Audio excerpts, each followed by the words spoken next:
जोश युवाओं में रहता है। आज संसद में 3 युवा सांसद भिड़ गए हैं। खूब बहस हुई है, खूब हंगामा हुआ है। नमस्कार, मैं हूं ज्ञानेंद्र तिवारी और आप देख रहे हैं विस्तार न्यूज पर आपका अपना शो सीधे मुद्दे की बात। आज सीधे मुद्दे की बात में किन किन मुद्दों पर बात होगी, क्यों?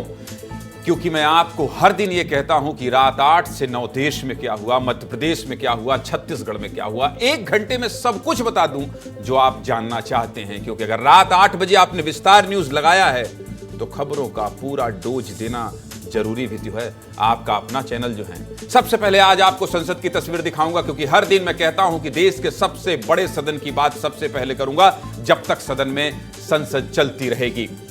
अनुराग ठाकुर, राहुल गांधी, अखिलेश यादव के बीच खूब बहस हुई है। सुनाएंगे विस्तार से, जुड़े रहिएगा, बहुत दिलचस्प बातचीत है। दूसरी खबर में बात करेंगे देश में हुए रेल हादसे की। आज फिर एक ट्रेन डिरेल हो गई है।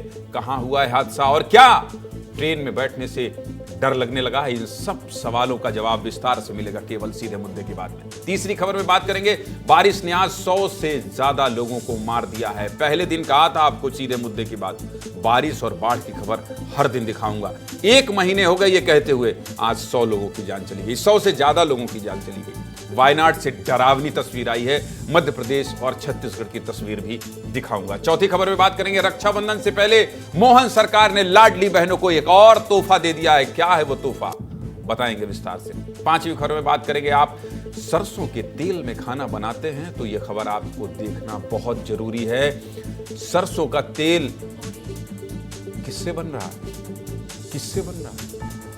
सरसों के तेल में क्या मिल रहा है, देखना है तो विस्तार न्यूज के साथ बने रहिएगा। 6वीं खबर में बात करेंगे छत्तीसगढ़ की एक ऐसी खबर की जो एक बार फिर रिश्तों को शर्मसार कर रही है। क्या है खबर, बताएंगे विस्तार से, बने रहिएगा 8 से 9 के बीच। 7वीं खबर में छत्तीसगढ़ में बिजली दर पर हो रहे विवाद की बात करेंगे। चलिए बुलेटिन की शुरुआत करते हैं। बहुत पावर पैक बुलेटिन है और पहली खबर क्या है,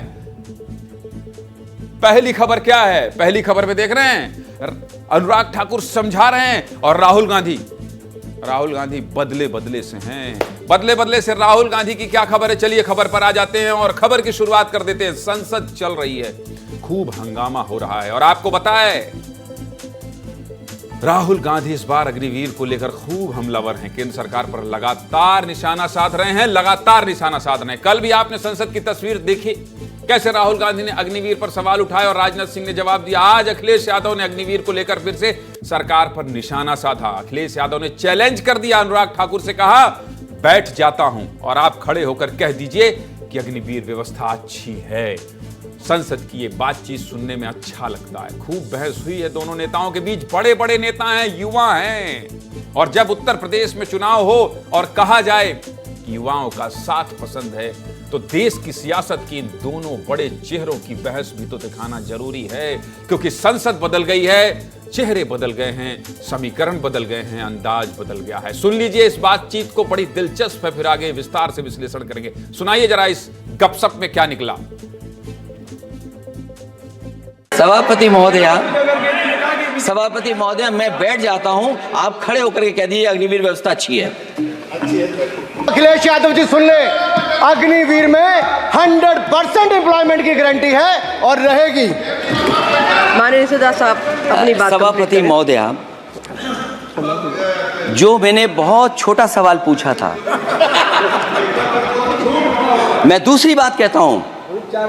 अगर ये जो बात आप कह रहे हो तो आपको जरूरत क्यों पड़ रही कि आपको उत्तर प्रदेश में और प्रदेशों में कोटा देना पड़ रहा है 10%?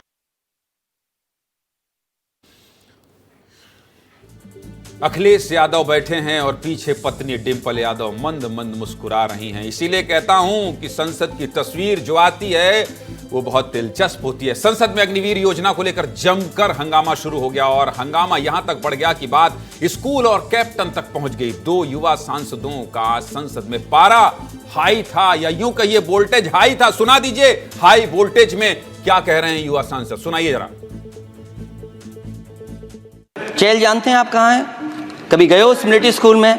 मैं खुद मिलिट्री स्कूल का पढ़ा हूँ। और आप परमवीर चक्र की बात कर रहे हो तो हम भी तमाम नाम गिना सकते हैं। माननीय सदस्य से मैं आग्रह कर रही हूँ, आपस में चर्चा न करें। ये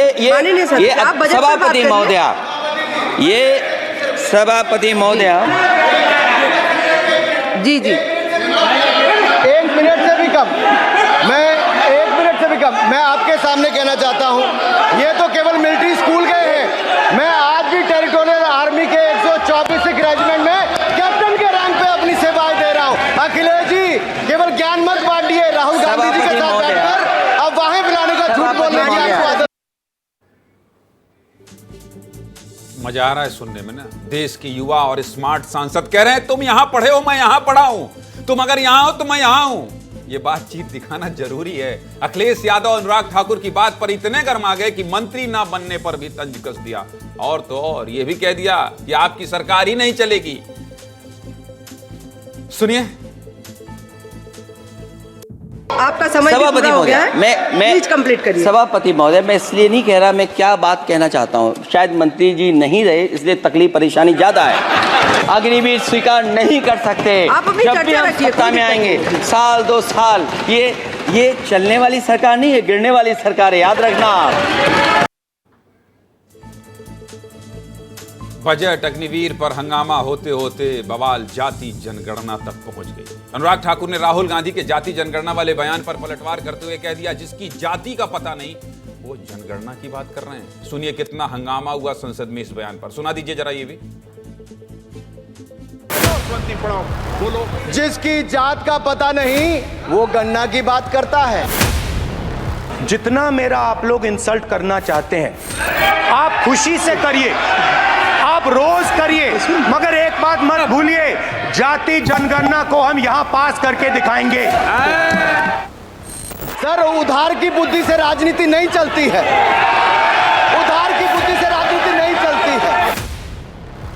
सर अनुराग ठाकुर जी ने मुझे इंसल्ट किया है, मगर मैं अनुराग ठाकुर जी से कोई माफी नहीं चाहता हूं, मुझे कोई माफी की जरूरत नहीं है। मैं लड़ाई लड़ रहा हूं, जितनी आपको गाली देनी है मैं आपसे कभी माफी नहीं मांगूंगा, मुझे आपकी माफी नहीं चाहिए। इनसे ये पूछना चाहता हूं, आपने जाति कैसे पूछ ली, ये बताइए बस। आप जाति कैसे पूछ सकते हैं, आप बताएं जाति कैसे पूछ सकते हैं, आप पूछ के दिखाओ जाति तुम, आप जाति कैसे पूछोगे, तुम कैसे पूछोगे जाति।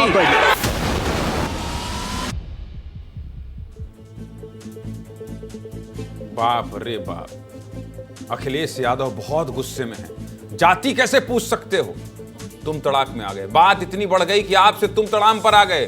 देश की संसद है भाई, मत करिए इतना हंगामा, आप लोग मत करिए, इस तरह से बात मत कीजिए। आपको देश देख रहा है। देखिए संसद की जो तस्वीर आएगी वो मैं आपको दिखाऊंगा, और ये आपके चुने जनप्रतिनिधियों की बहस है, इसलिए सुनाना जरूरी था। चलिए अगली खबर पर जाता हूं, और अगली खबर क्या है, अगली खबर क्या है, अगली खबर है ट्रेन में बैठने से डर लगने लगा है। ट्रेन में बैठने से डर लगने लगा, और क्यों मैं आपको ये जो लिखा है ना, ट्रेन में बैठने से डर लगने लगा है, ये क्यों बता रहा हूं, ये क्यों दिखा रहा हूं। कितने लोग यात्रा करते हैं हर दिन, कितने लोग, और ट्रेन हादसों में अगर इजाफा हो रहा है, अगर आप बस में यात्रा करते हैं, अगर आप हवाई जहाज एरोप्लेन में यात्रा करते हैं, अगर आप ट्रेन से यात्रा करते हैं, सुरक्षित तो पहुंचना चाहते हैं ना। अगर आप सुरक्षित पहुंच ही नहीं रहे हैं और लाखों लोग, करोड़ों लोग यात्रा कर रहे हैं, इस पर बात करना जरूरी है। विस्तार न्यूज आपका अपना चैनल है, आपकी सेहत आपकी जान की फिक्र है। तो चलिए खबर क्या है ये बता देते हैं। ट्रेन से यात्रा तो अब दिनों दिन सच में डरावना होता जा रहा है, ऐसा अब यात्री कहने लगे हैं। फिर से आज एक ट्रेन डिरेल हो गई, तो ऐसा कहना पड़ रहा है। सुबह सुबह जैसे ही उठा ये खबर आई कि जमशेदपुर में मुंबई हावड़ा मेल पहले से डिरेल हुई मालगाड़ी से टकरा गई और 18 डिब्बे पटरी से उतर गए। तेजी से बढ़ते भारत में ये हादसे दाग लगा रहे हैं हमारे देश की प्रगति की रफ्तार में। ये रेल हादसे ब्रेक लगा रहे हैं। 90 के दशक में जब हम लोग छोटे थे, ऐसे हादसे सुनते थे या टीवी में देखते थे तो यही लगता था कब हमारा देश इस मुकाम पर पहुंचेगा कि हादसे रुक जाएंगे, ये हादसे रुक जाएंगे। 1999 के बाद ये हादसे रुके भी, या यूं कहें थोड़े कम हुए। लेकिन पिछले साल 2023 में उड़ीसा के बालासोर में जो हादसा हुआ उसने फिर से पूरे भारत को हिला दिया। चलिए अब विस्तार से सब कुछ बता देता हूं, लेकिन आज जो हादसा हुआ पहले बात उसकी कर लेते हैं। हावड़ा मुंबई एक्सप्रेस इस बार हादसे का शिकार हो गई है, जिसका ट्रेन नंबर है 12,810। ये ट्रेन कल यानी 29 जुलाई को हावड़ा स्टेशन से रात 10:44 पर रवाना हुई। ट्रेन जैसे ही झारखंड के चक्रधरपुर पहुंची, पहले से डिरेल हुई मालगाड़ी से टकराई और 18 डिब्बे डिरेल हो गए। जब यह हादसा हुआ सुबह के करीब 3:45 का समय हो रहा था। इस ट्रेन को मुंबई पहुंचना था, जो 31 जुलाई को सुबह 4:25 पर पहुंचती, लेकिन करीब 24 घंटे पहले ही यह ट्रेन हादसे का शिकार हो गई और इस हादसे में 2 लोगों की मौत हो गई, जबकि 20 से ज्यादा लोग घायल हैं। एक के बाद एक लगातार हो रहे इन रेल हादसों पर विपक्ष को फिर से सरकार को घेरने का मौका मिल गया। रेल हादसों पर जमकर राजनीति हो रही है, जमकर राजनीति हो रही है। क्या कह रहे हैं नेताजी लोग, सुनिए जरा, सुनाइए क्या कह रहे हैं नेताजी लोग। अगर हर महीने जान जा रही है लोगों की, यात्रियों की, तो रेल की जिम्मेदारी है ना कि सुरक्षित यात्री को उसके गंतव्य तक पहुंचाए, और इसमें रेल महकमा पूरी तरह असफल रहा है और कारण भी सामने है। उनके लिए सेफ्टी फर्स्ट नहीं है, धन कमाना पहला है। ट्रेन के एक्सीडेंट का भी रिकॉर्ड बनने जा रहा है। आखिरकार सरकार जो दावा करती है सिक्योरिटी एंड सेफ्टी का, और इतना बड़ा बजट उनके पास है, उसके बाद भी एक्सीडेंट क्यों हो रहे हैं, आम लोगों को सुविधाएं क्यों नहीं मिल रही हैं। लगता तो ये कि सरकार हर चीज़ में रिकॉर्ड बनाना चाहती है। ट्रेन हादसे हो जाते हैं, जानें चली जाती हैं, उस पर कोई कार्रवाई नहीं की जाती है। रेलवे मंत्री अपने प्रचार में व्यस्त हैं, वो देखते हैं कैसे रेल मंत्री की जगह मैं रील मंत्री बन जाऊं, इंस्टाग्राम रील्स बनाऊं और अपनी वाह लूटूं। और ये राजनीति क्यों हो रही है जानते हैं? क्योंकि सिर्फ पिछले 6 हफ्तों में कई ट्रेन पटरी से उतर गई और 3 यात्री ट्रेन हादसे की शिकार हुई, जिसमें 17 लोगों की मौत हो चुकी है और 100 से ज्यादा लोग घायल हैं। बस इसीलिए कह रहा हूं, अब ट्रेन में चढ़ने से क्या डर लगने लगा है। देखिए कैसे ट्रेन पटरी से उतरी हुई है। सुबह का समय होगा, लोग सो रहे होंगे, नींद में होंगे और एकदम से ये हादसा। सोचिए कितने डर में होंगे वो लोग। आपको पता है भारत दुनिया का 4था सबसे बड़ा रेलवे नेटवर्क है। हर रोज 2 करोड़ लोग ट्रेन से सफर करते हैं, 2 करोड़ लोग। मैं शुरू में जब आपको कह रहा था ना कि ट्रेन से यात्रा करने वालों की संख्या बहुत ज्यादा है, अगर 2 करोड़ लोग हर दिन चल रहे होंगे और हादसा होगा तो विस्तार से तो बात करना पड़ेगा। आपका मसला है, आप ही तो यात्रा करते हैं ट्रेन में। साल 2023-24 के दौरान 648 करोड़ लोगों ने ट्रेन में सफर किया, जबकि साल 2022-23 में 596 करोड़ लोगों ने ट्रेन में यात्रा की। आंकड़े देखिए, एक साल में 52 करोड़ रेल यात्री बढ़े हैं, और रेल यात्री बढ़े हैं तो कमाई भी तो बढ़ी है साहब। 15 मार्च तक के आंकड़ों के मुताबिक वित्त वर्ष 2023-24 के दौरान भारतीय रेलवे का कुल राजस्व 2,40,000 करोड़ रुपए रहा है, जबकि पिछले साल यानी 15 मार्च 2023 को भारतीय रेलवे की कुल कमाई 2,23,000 करोड़ रुपए थी। एक साल में रेलवे की कमाई 17,000 करोड़ रुपए बढ़ी है, 17,000 करोड़। और हो क्या रहा है? सिर्फ हादसे। यात्रियों से इतने पैसे मिलने के बाद भी अगर ऐसे हादसे होंगे तो लोग तो डरेंगे ही। चिंता हो रही है, इन हादसों को देखकर चिंता हो रही है, इसलिए आंकड़े दिखाने भी जरूरी है।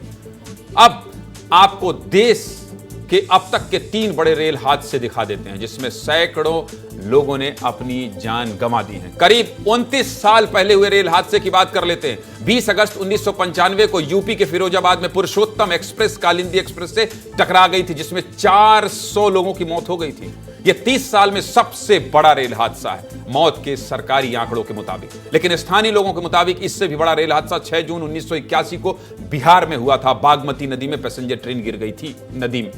सरकारी आंकड़ों में तो 300 लोगों की मौत बताई गई, लेकिन स्थानीय कहते थे कि इस हादसे में 1000 से ज्यादा लोगों ने जान गंवाई थी। यह हादसा तो मेरे जन्म से भी पहले का है, जिसके बारे में मैं बस लोगों से सुना हूं।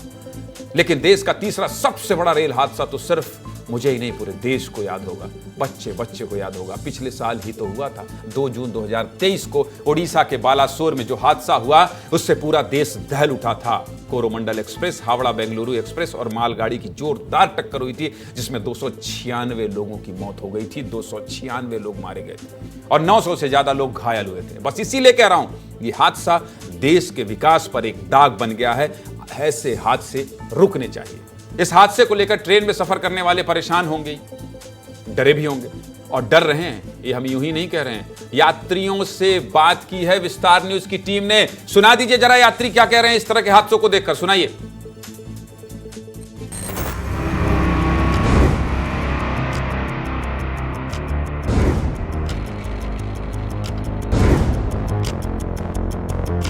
मुंबई जा रहा था, उसी ट्रेन का आज हादसा हो गया है।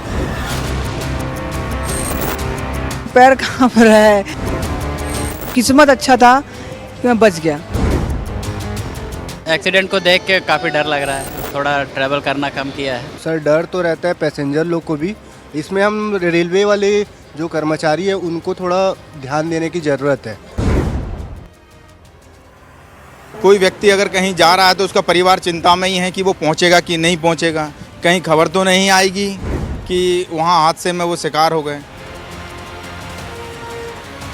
बिल्कुल सुरक्षा महसूस नहीं होता है। जब अपने गंतव्य तक पहुंच जाते हैं सही सलामत, तब मुझे लगता है कि मैं अपनी जगह पर आ गया हूं।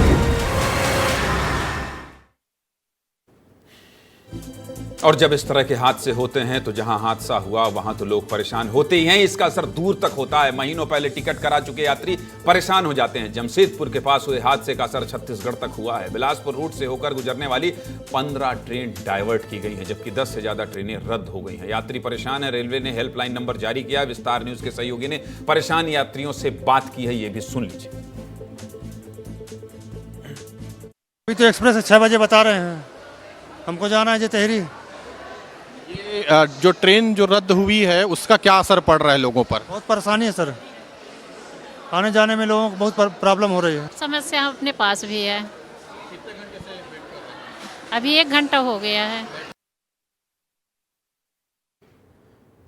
आपका मसला है, आप परेशान हो रहे हैं और आपकी परेशानी के बीच में विस्तार न्यूज का रिपोर्टर माइक लेके पहुंचता है। परेशान है, कौन पूछता है ये हाल? विस्तार न्यूज पूछता है, आपका अपना चैनल है। इसलिए कह रहा हूं, कब रुकेंगे ये हादसे? कोई ऐसी तकनीक बना दीजिए जिससे लोगों को ट्रेन में सफर करते हुए डर ना लगे, जिससे लोग बैग पैक कर घर से निकलें तो उन्हें जहां तक जाना है कम से कम सुरक्षित पहुंच जाएं।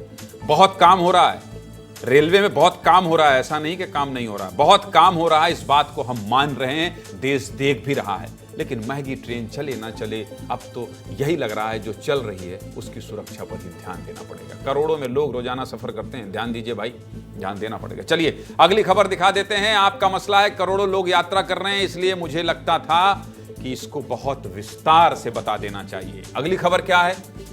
बारिश ने 100 से ज्यादा लोगों की जान ले ली। सोचिए, मेरा कुछ तो 15-16 साल की पत्रकारिता का अनुभव है, मैं कुछ तो देखता हूं। मैं नेपाल बॉर्डर तक गया, मैं बिहार गया, मैं असम गया, मैंने बाढ़ कवर की, मैंने बहुत करीब से देखा है कि बारिश ने कैसे तबाही मचाई है। और जब सीधे मुद्दे की बात शो की शुरुआत की थी, मैंने तब से कहा था हर दिन दिखाऊंगा, हर दिन दिखाऊंगा, हर दिन चिल्लाऊंगा, हर दिन बहस करूंगा, हर दिन कहूंगा सावधान हो जाइए, सावधान हो जाइए, सावधान हो जाइए, सतर्क रहिए, हर दिन कहूंगा। लेकिन हुआ क्या? हुआ यह कि बारिश ने 100 से ज्यादा लोगों की जान ले ली है, जान ले ली। खबर क्या है? खबर क्या है? खबर पर आते। पिछले 1 हफ्ते से बाढ़ बारिश की तस्वीरें दिखा रहा हूं, रोज दिखाता हूं, क्योंकि आप इन तस्वीरों को देखते हैं, देखकर सजग होते हैं। और आपका अपना चैनल यही तो चाहता है कि आप सजग हो जाएं, सावधान हो जाएं, सतर्क हो जाएं, ठीक से रहें, सुरक्षित रहें। आज शुरुआत केरल के वायनाड से करूंगा। बहुत डरावनी तस्वीर आई है वायनाड से, वही वायनाड जहां से राहुल गांधी सांसद चुने गए हैं। बहुत बड़ा हादसा हुआ है, बहुत बड़ा हादसा हुआ है। केरल के वायनाड में 4 घंटे के अंदर 3 लैंडस्लाइड हुआ, जिसमें 4 गांव बह गए। 100 से ज्यादा लोगों की मौत हो गई है, 128 से ज्यादा लोग घायल हैं, 400 से ज्यादा लोग लापता हैं। कहां हैं? मिल ही नहीं रहे हैं। वायनाड पर पहले आप ये रिपोर्ट देख लीजिए, फिर आगे बात करूंगा। पहले रिपोर्ट देखिए।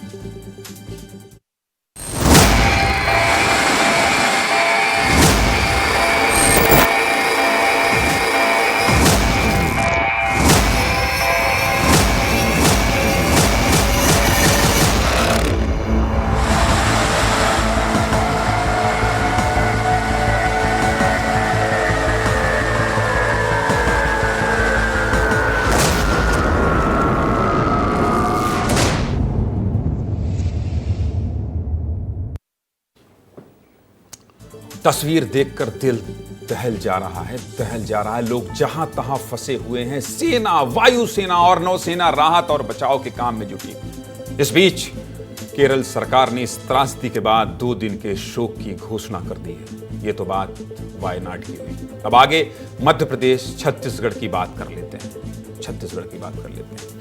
सबसे पहले आपको बुरहानपुर की एक तस्वीर दिखा देता हूं। धुलकोट इलाके का वीडियो है। लगातार बारिश से नदी नाले उफान पर हैं। पुलिया के ऊपर देखिए पानी का कितना तेज बहाव है, लेकिन एक पिकअप बीच में खड़ी नजर आ रही है। सोचिए, थोड़ा भी बैलेंस बिगड़ा तो सीधे नीचे गिर जाएगी। और इतनी तेज बहाव में गाड़ी कहां और ड्राइवर कहां, कुछ पता नहीं चलेगा। बस इसीलिए कह रहा हूं, लापरवाही मत करिए। बुरहानपुर के बाद अब आप मध्य प्रदेश की ये 2 तस्वीरें देख लीजिए। दोनों तस्वीर दिखाइए एक साथ। पहली तस्वीर खरगोन की है। भारी बारिश के बाद सिरवेल महादेव मंदिर के पास कुंदा नदी का प्राकृतिक झरना कितना ओवरफ्लो कर रहा है, देख लीजिए।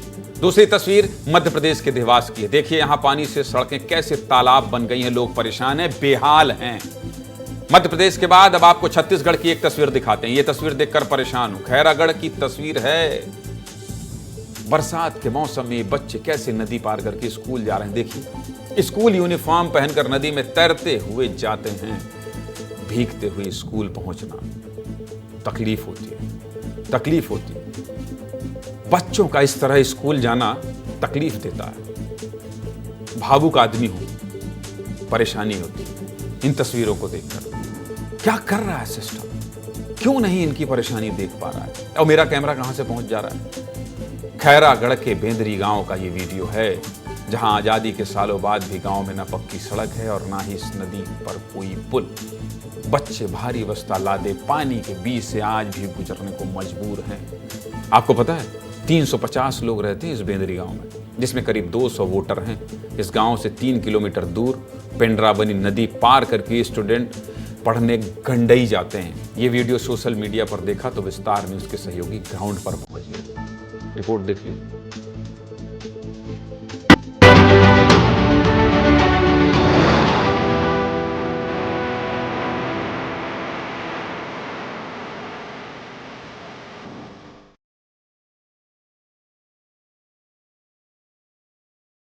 ग्राम पंचायत बुरबुसी के आसिफ ग्राम बेंदरी के बच्चे यहाँ से स्कूल आना जाना करते हैं तैर कर।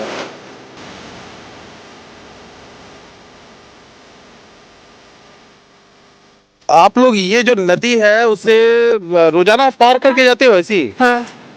रोजाना? हाँ।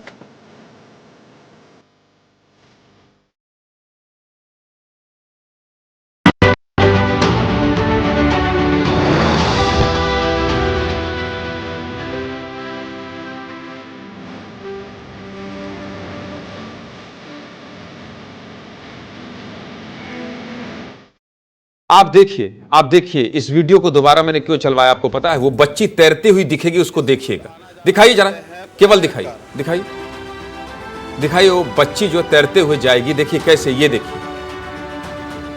आप लोग ये फुल वीडियो दिखाइए। रोजाना पार करके जाते हो ऐसी? हाँ।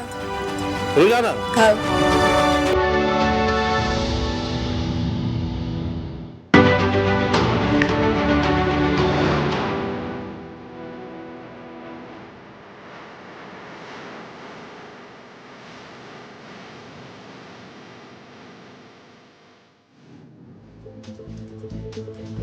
इस वीडियो में एक बच्ची बह रही थी, इसलिए मैंने टीम को बोला दोबारा दिखाइए। वो एकदम बहती जा रही है पानी में, ऐसा लग रहा है। ये देखिए तस्वीर। क्या हो सकता है? ये तस्वीर डराती है। छोटी बच्ची स्कूल जा रही है। इन बच्चों का वीडियो लेकर विस्तार न्यूज सीधे सिस्टम से सवाल पूछने चला गया। सीधे पूछा अधिकारियों से, क्या है साहब ये? एडीएम क्या कह रहे हैं, सुना दीजिए भाई। वो जो गांव है उसमें कनेक्टिविटी की कमी है, तो बच्चे हैं वो दूसरे जैसे स्कूल जाते हैं तो उनको नाला वाला बरसात में क्रॉस करना पड़ता है, तो काफ़ी दिक्कत होती है। तो इसमें जिला पंचायत के माध्यम से जनपद को इसमें संपर्क करके जो भी वहाँ पर रोड वगैरह की जैसे आवश्यकता या पुलिया की होगी, तो उसका अगले जैसे आने वाले समय में प्रस्ताव बनाकर शासन को, या जैसे जिला स्तर पर भी कोई फंड होता है LW या ADMF में, उसमें लेके पहले तो सबसे पहले अगर पुल बन जाएगा तो मनरेगा से एक रोड बना सकते हैं जिससे कि कनेक्टिविटी हो जाए। भविष्य में फिर उसको प्रधानमंत्री सड़क योजना या जैसे धरसा निर्माण वगैरह के तहत भी उसको जोड़ के उसको हम कनेक्ट कर सकते हैं। सुनिए एडिशनल कलेक्टर साहब प्रेम कुमार पटेल जी, कर सकते हैं। मौत हो जाएगी तब? कर सकते हैं। कितने आइडियाज हैं आपके पास? एसी कमरे में बैठे हैं ना, इसलिए अच्छा खासा आइडिया लेकर बैठे हुए हैं। इसी आइडिया को इंप्लीमेंट करा लेते तो बच्ची तैरती हुई नहीं दिखती। वो कल बच्ची बह जाएगी और मैं इसी तरह से चीखता चिल्लाता रहूंगा। और यहां बैठ के भी कह सकते हैं। ये नहीं कहा कि कल मैं जाऊंगा वहां पुल कैसी बनेगी उसकी व्यवस्था करूंगा, तब तक प्रारंभिक व्यवस्था करूंगा कि कैसे बच्चे वहां स्कूल जाएं। हद है। एसी की ठंडक ने दिमाग खराब कर दिया है। इस वीडियो को देखकर याद आता है देश के पूर्व प्रधानमंत्री लाल बहादुर शास्त्री के बारे में। कहा जाता है वो नदी पार करके रोज स्कूल पढ़ने जाते थे, क्योंकि तब देश इतना आगे नहीं था, इतने संसाधन नहीं थे, सड़कें नहीं होती थी, गाड़ी नहीं होती थी। 70 साल हो गए, 70 साल, लेकिन ये बच्चे आज भी तैर कर स्कूल जाने को मजबूर हैं। बना दीजिए सड़क, बना दीजिए, कमरे से निकलिए। जब आपकी खबर हो, आपके फायदे की खबर हो, तो दिखाना जरूरी है। क्या खबर है? खबर क्या है? बहनों को 450 रुपए में सिलेंडर मिलेगा।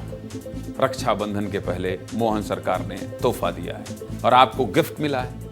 आपके फायदे की खबर है, आपके काम की खबर है। तो चलिए खबर क्या है ये बता देते हैं और खबर की शुरुआत कर लेते हैं। रक्षाबंधन आने वाला है। लाडली बहनों को मध्य प्रदेश के मुख्यमंत्री पहले ही तोहफा देने लगे हैं। अगस्त की किस्त में 250 रुपए ज्यादा देने का ऐलान पहले ही कर चुके हैं। और आज मोहन कैबिनेट ने एक और बड़ा फैसला ले लिया है। जानते हैं क्या फैसला किया है, जिससे प्रदेश भर की बहनें खुश हैं।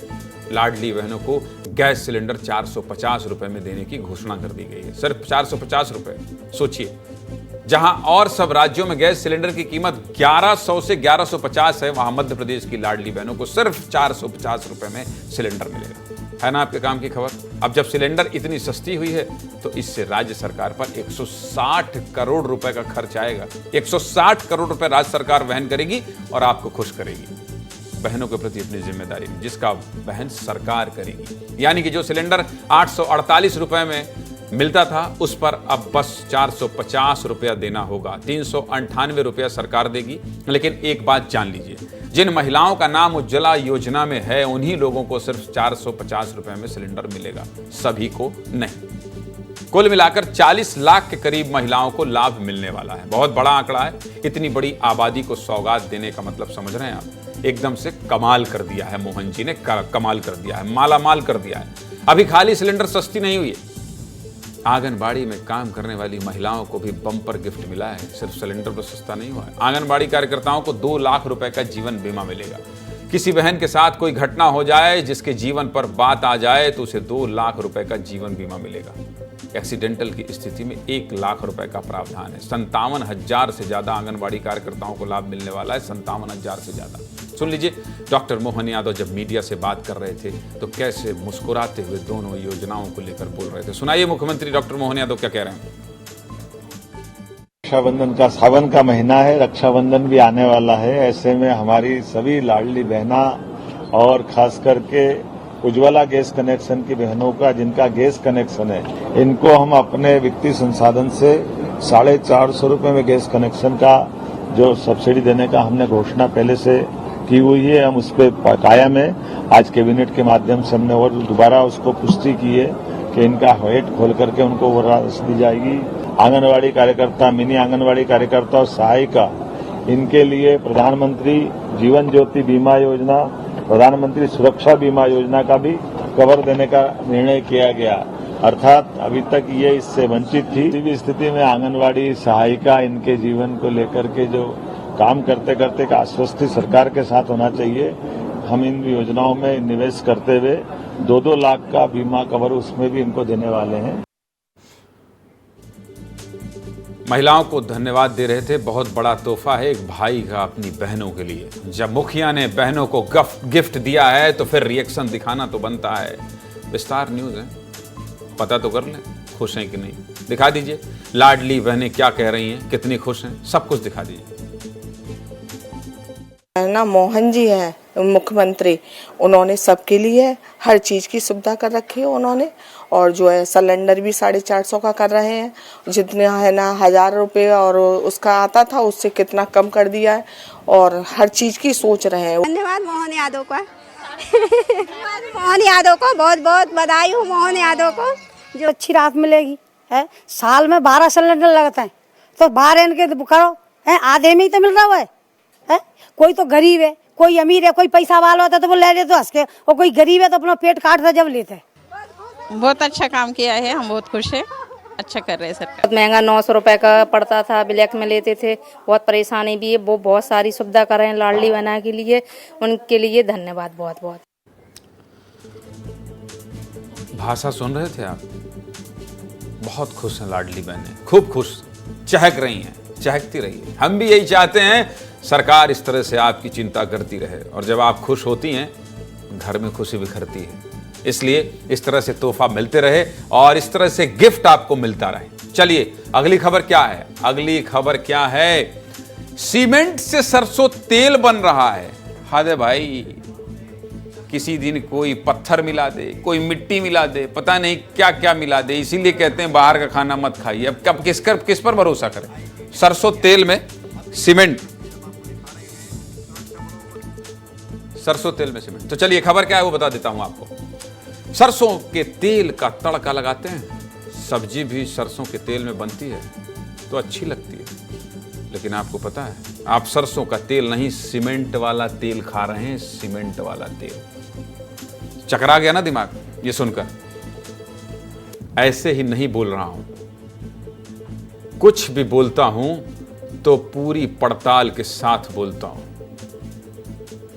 पैसा कमाने के लिए कैसे लोगों की जान के साथ खिलवाड़ किया जा रहा है, हमारे सहयोगी अनिल गौर ने ग्वालियर में पड़ताल की है। स्वास्थ्य के लिए बहुत हानिकारक है। चंबल में सरसों में मिलावट ने बवाल मचा दिया है। देख लीजिए दोनों तस्वीर। सरसों में कितनी मिलावट है देख लीजिए।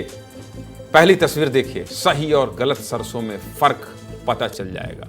ग्लास में जो पानी में डूबी हुई है वो सीमेंट है जो सरसों में मिली हुई है। दूसरी तस्वीर देखिए, हाथ से कैसे सरसों को मसल कर भ्रष्टाचार की तस्वीर दिखाई जा रही है। देखिए, धीरे धीरे पढ़ूंगा इस खबर को। देखिए कैसे दाने को मसलने के बाद सिर्फ मिट्टी नजर आ रही है। मेरे बगल में देखिए, आप तस्वीरों को देखते जाइए। तस्वीर देखिए, मैं जो बता रहा हूं ये तो सुनिए। तस्वीर बहुत जरूरी है। ये भ्रष्टाचार को उजागर करती तस्वीर सिर्फ विस्तार न्यूज आपको दिखाएगा, क्योंकि आपके सेहत से जुड़ा मसला है। आपका चैनल है। आप अगर जहर खाएंगे तो हमें चिंता होगी। आपके स्वास्थ्य की चिंता है हमें। बहुत बड़ा खेल चल रहा है भैया, बहुत बड़ा खबर। पूरी खबर ध्यान से देखिएगा। मुरैना जिले में 2 ऑयल इंडस्ट्रीज ने जब सरसों की फसल खरीदी तो इसमें सिंथेटिक सरसों की मिक्सिंग पाई गई। जब तेल बनाने के लिए सरसों को ले जाया जा रहा था तब इसका खुलासा हुआ। वैसे भी चंबल में सिंथेटिक दूध, पनीर और मावा का बहुत बड़ा व्यापार है। सरसों का दाम अभी 5500 रुपया कुंटल चल रहा है। इसलिए ज्यादा मुनाफे के चक्कर में सीमेंट मिला दिया जा रहा है। अब जरा सोचिए, अगर 100 क्विंटल में 1 क्विंटल भी अगर सीमेंट मिला दिया जाता है तो सीधा 5500 रुपए का फायदा होगा। वैसे सरसों को चंबल में सरसों को पीला सोना कहा जाता है। यहाँ सरसों की सबसे ज्यादा पैदावार होती है। यही वजह है कि लगभग 500 तेल की इंडस्ट्री है यहाँ। वो तो शुक्र है कि मुरैना में व्यापारियों के पास अपना लैब है जिससे तेल की शुद्धता की जांच हो जाती है। यहाँ के व्यापारी ये भी बताते हैं कि सरसों के सैंपल में जब तक 41% तेल नहीं निकलता है तब तक दाम निर्धारित ही नहीं किया जाता है। सवाल तो यही है कि मिलावट वाली सरसों आई कहां से? जब हमारे संवाददाता ने व्यापारियों से बातचीत की तो साफ तौर पर बताया कि हरियाणा और राजस्थान में काले सरसों का धंधा खूब चलता है। जरा सुन लीजिए, सरसों कहां से आया, कैसे आया और सरसों के सैंपल पर व्यापारी क्या कह रहे हैं, सुना दीजिए। ख्याल से चंबल में शायद उनकी एंट्री पहली बार हुई है। बाद बाकी वो राजस्थान और हरियाणा में ये गिरोह चलता है। तो राजस्थान में क्या है कि वो NIR मशीन होती है उसकी लैब से लेते हैं, मैनुअल नहीं लगाते हैं वो लोग राजस्थान वाले।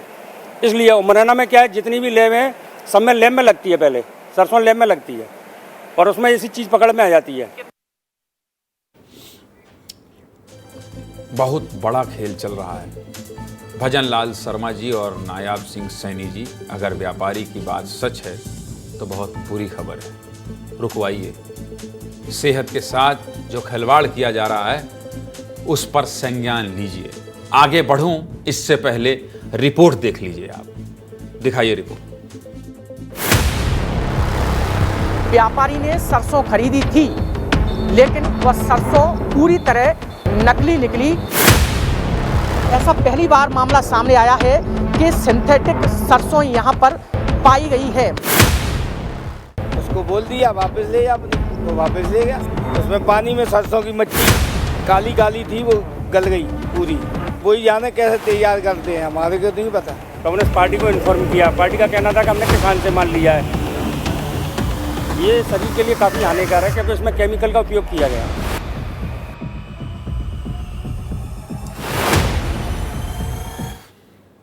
मध्य प्रदेश की खबर आपने देख ली, देश की खबर आपने देख ली। अब बात करेंगे छत्तीसगढ़ की खबरों की। और छत्तीसगढ़ में आपको पता है नक्सलियों के आतंक का सबसे बड़ा खौफनाक चेहरा कौन है? सबसे बड़ा खौफनाक चेहरा जिसने 76 जवानों को शहीद किया, 30-25 जवानों के ऑपरेशन को चलाने में लीड लिया, हिडमा। सबसे बड़ा और सबसे खौफनाक नक्सली। और कहते हैं जब हिडमा का खात्मा हो जाएगा तो नक्सलवाद का खात्मा हो जाएगा। खबर क्या है, दिखा दीजिए खबर। नक्सली हमले में 1775 बेगुनाह मारे गए हैं। आंकड़ों के साथ बात करूंगा, आंकड़ों के साथ। और आज हिडमा की बात करूंगा।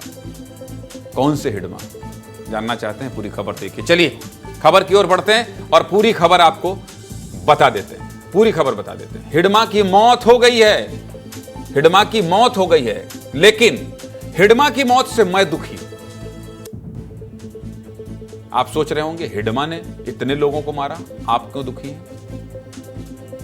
इसलिए दुखी हूं क्योंकि ये वो हिडमा नहीं है जिसकी मौत की खबर सुनकर खुश हुआ जाए। मोस्ट वांटेड हिडमा अब भी जिंदा है, लेकिन इन नक्सलियों ने जो नक्सल प्रभावित इलाकों में बीज डाला है उसी की चपेट में हिडमा नाम का मासूम आ गया है और उसकी मौत हो गई। इसलिए अफसोस हो रहा है, इसलिए अफसोस हो रहा है, मन व्यथित है। 10 साल के इस मासूम को नक्सलियों ने मार डाला है। नक्सलियों ने एक प्रेशर आईडी लगा रखी थी और ये जो 1775 का आंकड़ा मैंने आपको दिखाया है ना, ये बेगुनाह है। इनका कोई दोष नहीं था, न ये पुलिस वाले थे न ये नक्सली थे। ये 1775 लोग गांव के लोग हैं, इसलिए इस खबर को दिखा रहा हूं। 10 साल का मासूम, नक्सलियों ने प्रेशर आईडी लगा रखी थी जिस पर हिडमा ने पैर रखा और उसके परखच्चे उड़ गए, उसकी मौत हो गई। हिडमा को बचाने की बहुत कोशिश की गई। ये 2 तस्वीर देख लीजिए, दोनों तस्वीर दिखाइए जरा। दोनों तस्वीर नदी पार करने के दौरान की है। पहली तस्वीर रात के अंधेरे की है, तस्वीरें थोड़ी धुंधली हैं। जवान उपंती नदी को पार कर रहे हैं। वहीं दूसरी तस्वीर में आपको गांव वाले दिखेंगे। पहली तस्वीर में जवानों के हाथ में एक स्ट्रेचर है जिस पर बुरी तरह घायल मासूम हिडमा लेटा हुआ है। जवान तेज बारिश के बीच उसे जंगल से निकालकर अस्पताल पहुंचाने की कोशिश कर रहे हैं। वहीं दूसरी तस्वीर में गांव वाले हिडमा के शव को लेकर नदी पार कर रहे हैं। पूरी घटना बीजापुर जिले के मुडवेंडी गांव की है। देख लीजिए, गांव में मातम पसरा हुआ है। इसी गांव में 10 साल का हिडमा का वासी रहता था। हिडमा बकरी चराने पास के ही मुरमपारा इलाके में गया हुआ था। ये इलाका पिछले 4 दशकों से नक्सलियों का मजबूत गढ़ है। यहां जगह जगह पर नक्सलियों ने जवानों को निशाना बनाने के लिए जमीन के नीचे बारूदी सुरंग बिछाई। कहीं भी पैर रख दीजिए, आप ये समझिए हर कदम पर खतरा है इस इलाके में। ऐसे ही एक प्रेशर आईडी के ऊपर मासूम हिडमा का पैर पड़ गया। हिडमा का पैर पड़ते ही जोरदार धमाका हुआ और हिडमा बुरी तरह घायल हो गया। देख लीजिए, हिडमा का शव एम्बुलेंस से लेकर जवान आए हुए हैं। जब हिडमा के घायल होने की खबर जवानों को मिली थी तो पहले इलाज के लिए कैंप लाया गया, फिर जिला अस्पताल में भर्ती किया, लेकिन ब्लास्ट की वजह से हिडमा इतनी बुरी तरह घायल हुआ था कि उसे बचाया नहीं जा सका। और यह खबर मेरे लिहाज से, विस्तार न्यूज के लिहाज से इसलिए बड़ी है कि क्या कसूर है इस 10 साल के मासूम का। यह लड़ाई नक्सलियों की लड़ाई है। जल जंगल जमीन के कथित तौर पर कब्जे की बात करते हैं। कोई कब्जा वब्जा नहीं करना है, इस तरह से खून बहाना है बेगुनाहों का। 1775 लोग मार दिए गए इस तरह की लापरवाही से। यह इलाका बहुत ही खतरनाक है। यहां कई सालों से जवानों और नक्सलियों के बीच एक युद्ध लड़ा जा रहा है।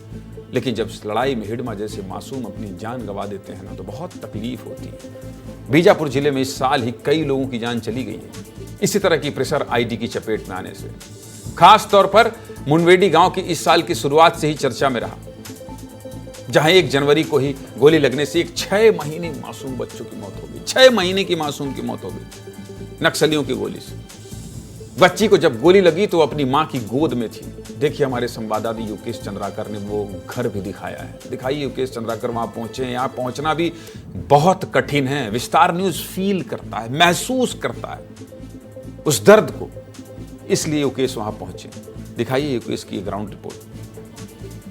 ये घर उस 6 महीने की मासूम बच्ची मंगली सोढ़ी का घर है, जिसने 1 जनवरी 2024 के दिन, जब नए साल का जश्न पूरी दुनिया मना रही थी, यहाँ पर इसी आंगन में अपनी माँ की गोद में उसने दम तोड़ दिया। न जाने वो किसकी गोली थी, जांच अब भी जारी है। अप्रैल में एक और खबर निकल कर आई। इसी आंगन से, इसी घर के आंगन से एक और लाश निकली। मंगली सोढ़ी के मामा की लाश थी वो। 18 साल का वो युवक था जिसका नाम गड़िया कुंजाम था। देख रहे हैं आप, कंक्रीट के जंगलों से दूर पगडंडियों में बने इन लकड़ियों के घर और ऊपर पत्तों से जीवन बसर करने वाले, पीपल के पत्ते की सब्जी खाने वाले लोग। इस तरह के गरीबों को, इस तरह के जरूरतमंदों को प्राइम टाइम में कौन सा चैनल दिखाता है? 10 साल के हिडमा की कहानी कौन सा चैनल दिखाता है? कौन सा ऐसा रिपोर्टर है जो 6 महीने की मासूम बच्ची की उस बेबसी, उस लाचारी और वहां रह रहे घर के दशा को दिखाता है? कौन दिखाता है? इसी बात का सुकून है विस्तार न्यूज को, इसी बात का सुकून है। जब मेरे साथी ऐसे इलाकों में रिपोर्टिंग करने जाते हैं तो वो खुद भी अपनी जान जोखिम में डालते हैं। याद रखिएगा, स्पाइक होल, गड्ढा खुदा होता है, स्पाइक होल लगे होते हैं और ऊपर से मिट्टी बिछा देते हैं नक्सली। पैर पड़ा और आपकी जान चली गई। इस इलाके से होकर मेरा रिपोर्टर जाता है वहां। क्यों? आपकी परवाह है। अपनी जान जोखिम में डालते हैं मेरे सहयोगी, क्योंकि इन बीहड़ों में जमीन के नीचे नक्सलियों ने कहां प्रेशर आईडी बिछा रखी है किसी को पता नहीं होता है। नक्सलियों ने भले ही ये प्रेशर आईडी जवानों के लिए लगाई हो, लेकिन इस पर यदि किसी का भी पैर पड़ जाए तो मौत निश्चित है। ये आंकड़े आपको बता देता हूं, जिससे आपको अंदाजा होगा कि बस्तर में ये जो लड़ाई चल रही है ना, ये कितनी खतरनाक है। बस्तर में पिछले 24 सालों में अलग अलग नक्सली वारदातों में 1775 से अधिक बेगुनाह लोगों की मौत हो चुकी है। ये सभी आम नागरिक थे। सोचिए कितना बड़ा आंकड़ा है। 1775 लोग मारे गए। इन सभी का फोर्स से कोई नाता नहीं था। ये सभी आम नागरिक थे। कुछ राजनीति से जुड़े हुए थे तो कोई मेरी तरह पत्रकार थे। पत्रकारों को भी मारा गया है। जब हम गए हैं तो कई नक्सलियों से हमारी मुलाकात हुई है। मेरे सहयोगी संजय ठाकुर कई दिनों तक नक्सलियों को समझने के लिए अंदर रहे। ये सभी नक्सल वारदातों का शिकार हुए। जैसे 2 दिन पहले हिडमा हुआ। आपको ये जानकर आश्चर्य होगा कि देश के किसी दूसरे हिस्से में इतने लोग नहीं मारे गए। ये देश का एकमात्र हिस्सा है बस्तर। इनमें से अकेले बीजापुर जिले में 783 लोग साल 2001 से 2023 के बीच मारे गए हैं। इस साल के आंकड़े जोड़ देंगे तो ये संख्या और बढ़ जाएगी। इन आंकड़ों से आपको अंदाजा होगा कि ये नक्सलवाद कितना खतरनाक है, कितना खतरनाक है। इसी साल के भी आंकड़े बता देता हूं। 30 जुलाई यानी कि आज तक, यानी इस साल अब तक 5 आम नागरिक प्रेशर आईडी की चपेट में आकर मारे गए। इस खबर को ना दिखाऊं, इस खबर को ना दिखाऊं। आप पैदल चल रहे हैं और किसी भी वक्त एक धमाका होगा, आपकी जान चली जाएगी। कई बार सुरक्षा बलों के जवानों से हमारी बात हुई। सुरक्षा बलों से कहते हैं कश्मीर का टेरेन इतना खतरनाक नहीं है जितना बस्तर का है। कश्मीर में काम करने वाले लोग बोलते हैं बस्तर कश्मीर से ज्यादा है खतरनाक। यहां काम करना बहुत चुनौतीपूर्ण है। ये आंकड़े वाकई डराने वाले हैं, बहुत ज्यादा डराने वाले हैं। शासन प्रशासन की चोट पहुंचाने के चक्कर में मासूम गांव वाले अपनी जान गंवा रहे हैं। ऐसी खबर बहुत भयभीत करती है, बहुत परेशान करती है। आगे बढ़ा जाए और अगली खबर की बात की जाए तो चलिए आगे कौन सी खबर है? कंफ्यूजन दूर करिए, 2 लाख लोगों का सवाल है। ये बहुत बड़ी खबर है, ये बहुत बड़ी खबर है। और बहुत बड़ी खबर क्यों है? 2 लाख लोग जुड़े हैं इसमें। कल मैंने आपको दिखाया था कि 200 उद्योग बंद हो जाएंगे तो 2 लाख लोगों की जिंदगियों पर असर पड़ेगा। ग्राउंड रिपोर्ट दिखाई। लेकिन ये सब क्या कंफ्यूजन में हो रहा है? फैक्ट्री मालिकों को भी ये सोचना होगा कि आपके कंफ्यूजन के चक्कर में 2 लाख लोग परेशान हो रहे हैं। 2 लाख लोग। कल मैंने उनकी परेशानी दिखाई थी, लेकिन आज कंफ्यूजन क्या है और क्या कंफ्यूजन मात्र से आप 2 लाख लोगों को परेशान कर देंगे? ऐसा नहीं होगा। विस्तार न्यूज, विस्तार से कल भी रिपोर्ट दिखाई थी, विस्तार से आज भी रिपोर्ट दिखाएंगे। और कंफ्यूजन अगर है तो इस कंफ्यूजन को दूर करना होगा। सरकार चिंतित है, सरकार परेशान है, सरकार उद्योग के लोगों से बात कर रही है कि आइए बैठकर बात कीजिए, कहां परेशानी है। सरकार ने सारे दरवाजे खोल दिए हैं, सारे दरवाजे खोल दिए हैं। आइए बैठकर समाधान निकालते हैं और कोई कंफ्यूजन है तो उसे दूर करते हैं। इसलिए आज कंफ्यूजन को दूर करने वाली और उद्योगपतियों के आंख को खोलने वाली एक रिपोर्ट देखना आपको जरूरी है। खबर क्या है, चलिए शुरुआत कर देते हैं और खबर बता देते हैं। सीधे मुद्दे की बात में हमने कल आपको दिखाया था कि फैक्ट्री में मजदूरों का काम चालू रहना उनके लिए कितना जरूरी है। कल दिखाया था। आज मैं आपको दिखाऊंगा और समझाऊंगा कि सरकार और फैक्ट्री मालिकों के बीच क्यों विवाद है, क्योंकि इस कंफ्यूजन के चक्कर में छोटे स्टील प्लांट वालों ने आज से अपनी फैक्ट्री बंद कर दी। इनकी संख्या 150 के आसपास है। फैक्ट्री बंद होने से काम करने वाले लाखों मजदूरों का काम भी बंद हो गया है।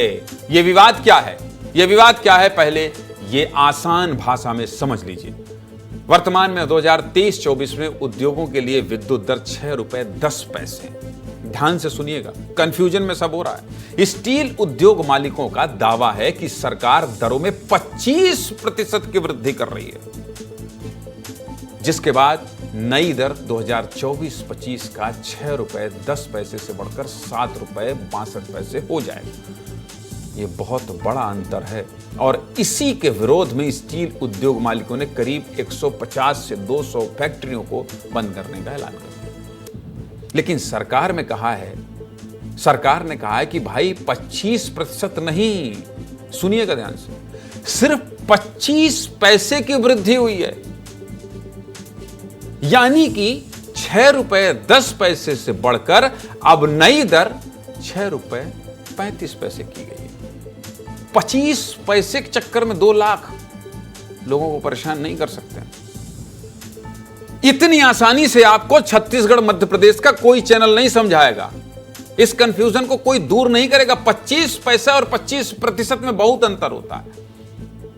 मुख्यमंत्री विष्णुदेव साय ने साफ कहा है कि यह तकरार नहीं, कंफ्यूजन है। इसीलिए मैंने लिखा है कंफ्यूजन दूर करिए। स्टील उद्योग मालिकों को यह गलत फहमी हो गई कि विद्युत दर में 25% की वृद्धि की गई है, जबकि दरों में सिर्फ 25 पैसे की ही वृद्धि और बढ़ोतरी की गई है। क्या कह रहे हैं मुख्यमंत्री विष्णुदेव साय, जरा सुन लीजिए, सुनाइए। बातचीत चल रही है, उसका सॉल्यूशन होगा, लेकिन आप लोगों ने पेपर में पढ़ा होगा जो विद्युत विभाग के अधिकारी वास्तविकता को उजागर किए हैं, कुछ उनको गलतफहमी हो गई है। 25% राशि नहीं बढ़ा है, 25 पैसा प्रति यूनिट बढ़ा है, लेकिन शायद उनको गलतफहमी हो गई है कि 25% बढ़ा है।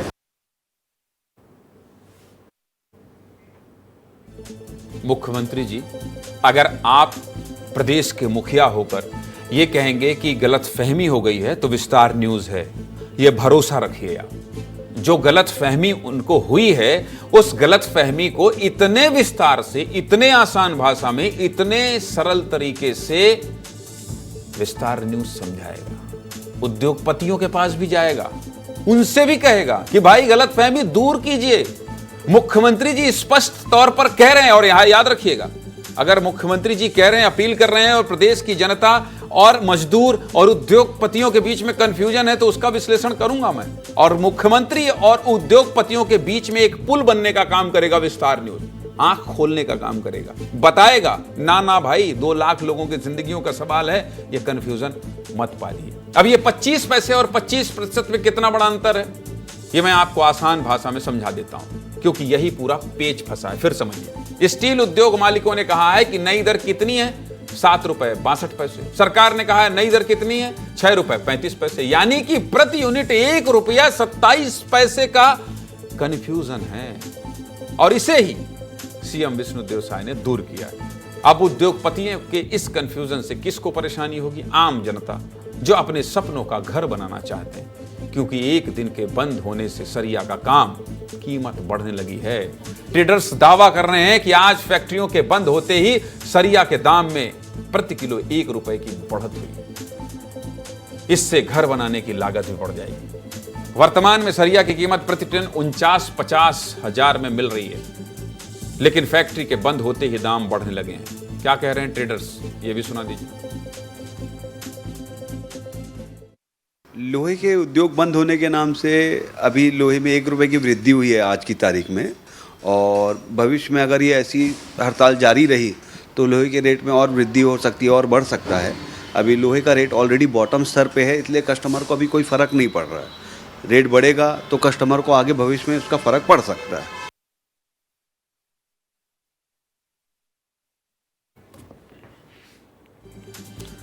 मुख्यमंत्री ने कहा कि कंफ्यूजन बढ़ गया है।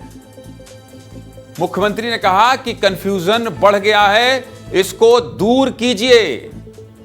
और कहां बैठक चल रही है? मुख्यमंत्री निवास में। तो कौन पहुंच गया है? नीतीश गर्ग मुख्यमंत्री निवास में खड़े हैं। बताइए जरा क्या हालचाल बढ़ी है और कितने देर में बैठक होने वाली है? नीतीश गर्ग, सीधे मुद्दे की बात बताइए, क्या मुख्यमंत्री निवास में हलचल है और किसके किसके बीच बैठक होने वाली है? नीतीश,